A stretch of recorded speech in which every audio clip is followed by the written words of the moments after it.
La tueuse de Porsche est une des voitures les plus folles du monde et je vais te donner ses 3 qualités principales. D'abord, on va parler de performance les amis. La Nissan GT-R est une des voitures les plus performantes du monde et en 2024, elle remet le couvert. Oui, parce qu'en soi, je vois vraiment aucune raison de changer une équipe qui gagne. Un V6 biturbo de 3,8 litres propulse ce monstre et lui fait atteindre 600 chevaux dans sa version Nismo. C'est une des raisons pour laquelle on la surnomme la tueuse de supercars. Ils sont vachement vindicatifs ces japonais quand même. Ensuite, le rapport qualité-prix de cette voiture est fou. C'est assez simple, mais malgré ses performances terrifiantes en tout point, la GT-R est une voiture qui offre un rapport qualité-prix indécent. Alors calmez-vous, hein, c'est pas le prix d'une Clio quand même. Avec des prix aux alentours de 120 000 $ aux États-Unis, il faut aller chercher le double chez la concurrence européenne pour faire aussi bien. Donc ça calme quand même un tout petit peu. Et finalement les amis, la légende de la GT-R fait juste partie des plus incroyables du monde automobile.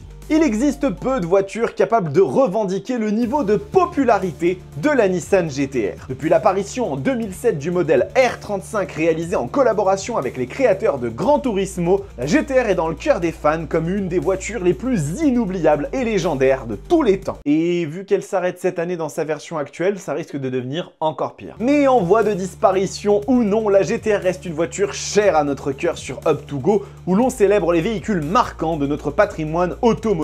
On l'a juste mis à l'écart des Porsche pour éviter qu'elle fasse trop de dégâts. Cette vidéo est terminée, j'espère qu'elle vous a plu. Comme d'habitude, dites-moi ce que vous pensez dans les commentaires de la GT-R. Est-ce que c'est une voiture qui, comme moi, a bercé votre enfance? Vous avez peut-être passé des nuits incroyables à jouer à Gran Turismo avec elle. En tout cas, j'attends vos commentaires et on se retrouve très vite pour de nouvelles vidéos sur plein de voitures incroyables.